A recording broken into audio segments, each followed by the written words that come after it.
नमस्कार, super India news TV में आपका स्वागत है। मैं हूं राजेश आर्य। आइए देखते हैं आज का विशेष समाचार। धार्मिक भावनाओं पर दोहरी राजनीति।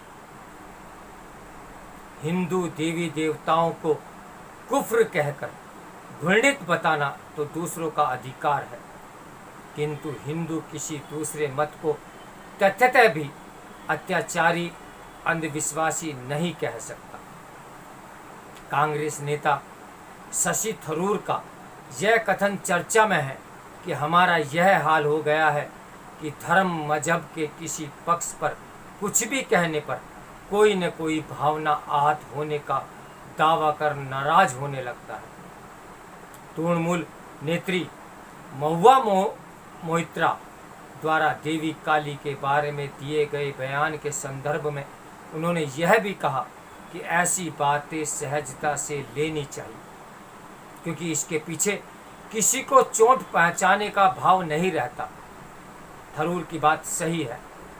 समस्या यह है कि उन जैसे अधिकांश नेता और बौद्धिक तब चुप रह जाते हैं जब मामला इस्लामी प्रसंगों का होता है। तब अभिव्यक्ति के सहज अधिकार पर दोहरापन झलकता है, जो सबसे बड़ा संकट है।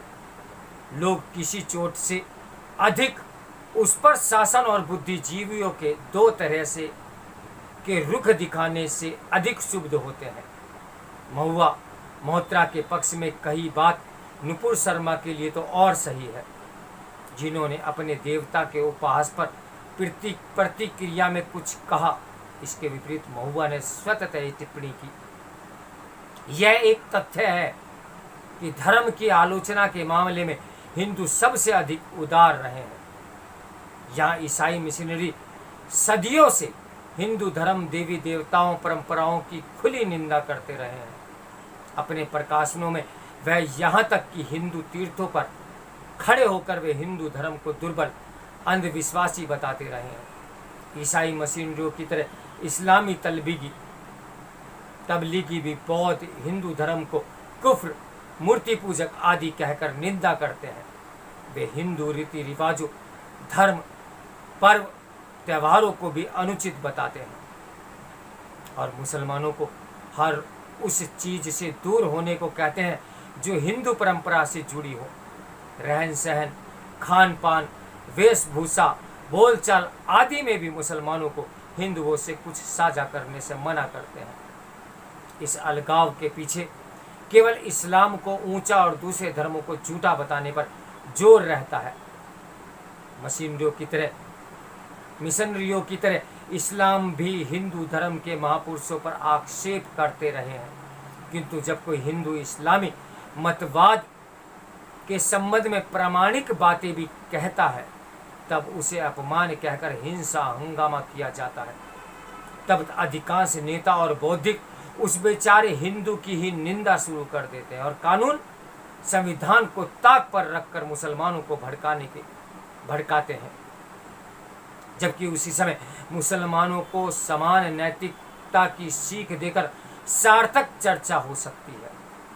तब अधिकांश मुसलमान भी यह स्वीकार करेंगे कि विभिन्न समुदायों के बीच मान सम्मान केवल बराबरी और परस्परता पर ही कायम हो सकता है। भारत विश्व में विविध धर्मों समुदायों के शांतिपूर्ण सहज जीवन का सबसे ऐतिहासिक उदाहरण रहा है।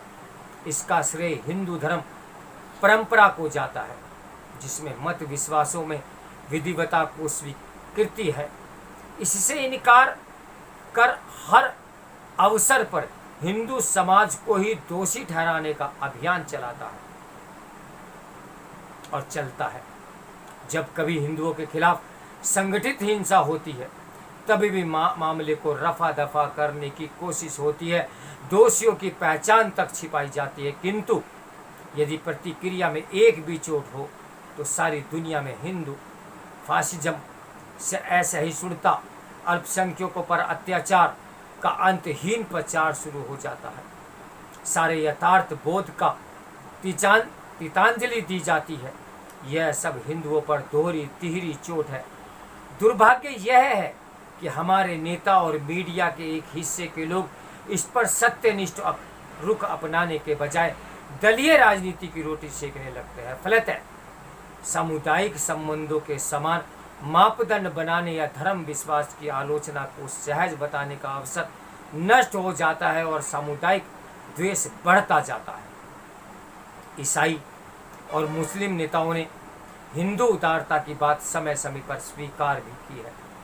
देशी विदेशी मुस्लिम नेता ये मानते हैं कि भारत में मुसलमानों को जितनी शांति, सुविधा, स्वतंत्रता और उन्नति के अवसर हैं वे किसी मुस्लिम देश में भी नहीं है।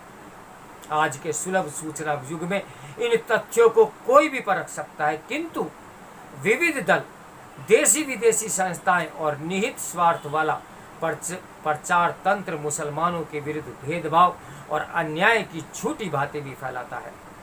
ऐसा करके मुसलमानों में अस्वस्थकर भावनाएं भरी जाती है, विशेषतः धार्मिक भावनाओं के प्रसंग में।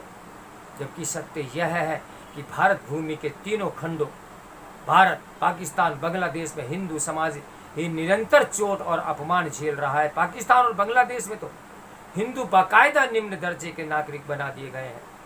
उनके मंदिर, परिवार और संपत्ति पर नियमित हमला होते रहते हैं। भारत में हिंदू अपनी शिक्षा और अपने मंदिरों के संचालन में ईसाई और मुस्लिम समुदायों को मेरे अधिकारों से भी वंचित है। इस तरह से वहाँ भी दूसरे दर्जा का नागरिक बना दिया गया है। ऐसी दुर्दशा तो ब्रिटिश राज में भी नहीं थी। ऐसी विडंबना के बीच एक हिंदू को अपने धर्म के बचाव में दूसरे को की आलोचना करने के लिए दंडित करने का मामला सरगर्म है। हिंदू धर्म, परंपरा, देवी देवताओं को कुर्फ कहकर घृणित बताना तो दूसरों का सहज अधिकार है, किंतु हिंदू किसी दूसरे मत मजहब को तथातः भी अत्याचारी, अंधविश्वासी नहीं कह सकता। इसके लिए उसे फौरन मार डालने के आह्वानों से लेकर पुलिस अदालती कार्रवाई तक शुरू हो जाती है। उस हिंदू का समर्थन करने वाले पर भी खतरा मंडराने लगता है। इस पर सब राज्यतंत्र और मीडिया का एक बड़ा हिस्सा घोर दोहरापन दिखलाता है। ये प्रवृत्ति देश के अति अनिष्टकारी है। हमारे नेताओं और गणमान्य लोगों को धार्मिक आलोचना पर सहज समान मापदंड बनाने के लिए पहल करनी चाहिए। धार्मिक भावनाओं से संबंधित सभी मुद्दे के समाधान के लिए सामान्य कसौटी बनानी चाहिए। हिंसा और दबाव के तर्क को दो टुक खारिज कर मात्र